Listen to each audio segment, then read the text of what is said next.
Speaking of security, also on the front of the Australian tomorrow, Erin, Marles commits to nuclear subs. Defence Minister Richard Marles says that Australia's promised nuclear-powered submarines are fundamental to the nation's security, vowing to provide the necessary funding to make this work in a commitment that could drive defence spending towards 3% of GDP or more. Mr Marles said the Albanese government was completely committed to doing what is required to deliver the promised 8 nuclear submarines, which experts say could come at nearly twice the cost of the cancelled $90 billion French boats. I don't know about you, Erin, but I feel that I could be in the grips of an absolute brain fog and I would still remember the $90 billion price tag on those French submarines because it was such a song and dance about it. But I guess Marles is also showing some spine today and saying, you know, we take defence very seriously. It is an eye-watering figure. What could we do in this country with $90 billion? But the reality is that if we don't spend this money, we are going to have a defence capability gap in this country.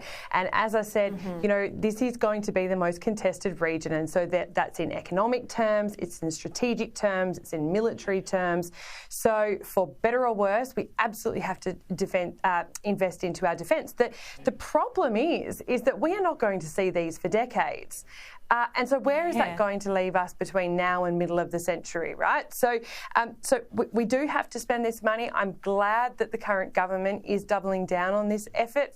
You can see this from the visit to Indonesia in terms of our narrative around defence as well, and other broader narratives about the economy, that there isn't a big shift for this government. And I think internationally there was a lot of perception that Australia might go a lot softer on China under a Labor government, that Albo was going to be really close with China, and we're not seeing that. We're actually seeing some really consistent policy here, really consistent narratives, with an overlay of some differences, like getting on the plane to the Pacific and Indonesia, like doubling down on ASEAN centrality in the Indo-Pacific.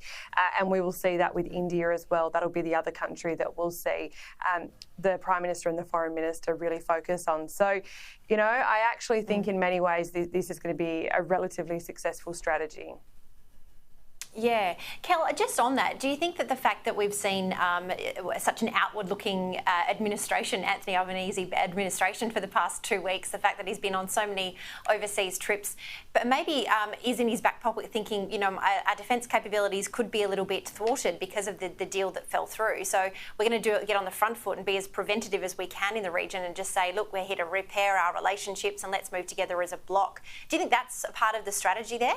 It could be to some extent. The Albanese government in the last 2 weeks has been banged by reality. I mean, we keep hearing that in other areas, like Chris Bowen talking about energy and so on. It is simply reality.